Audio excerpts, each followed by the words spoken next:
Hey folks, Daily Landsblog for March the 4th, 2019. And when you're talking to somebody who's really down and you're really worried about them, the typical question to ask and the right question to ask is, do you want to die?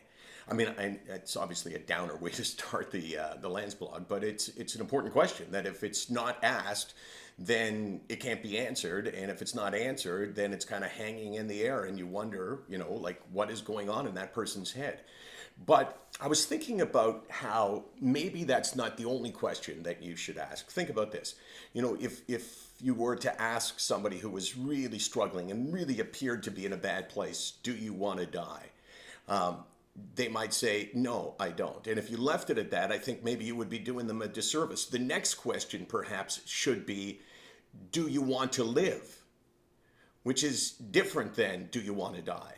Because you could answer, do you want to live, by saying, I don't really care. And that is, I think, illuminating to a large degree.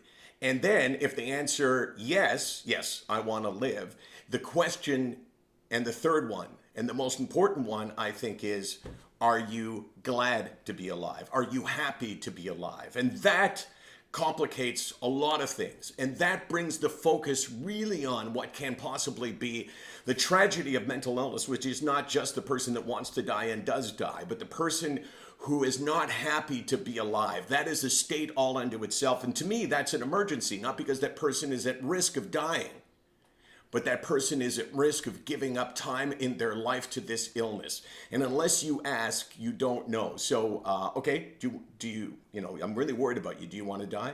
Okay, that's good. You say, no, you don't.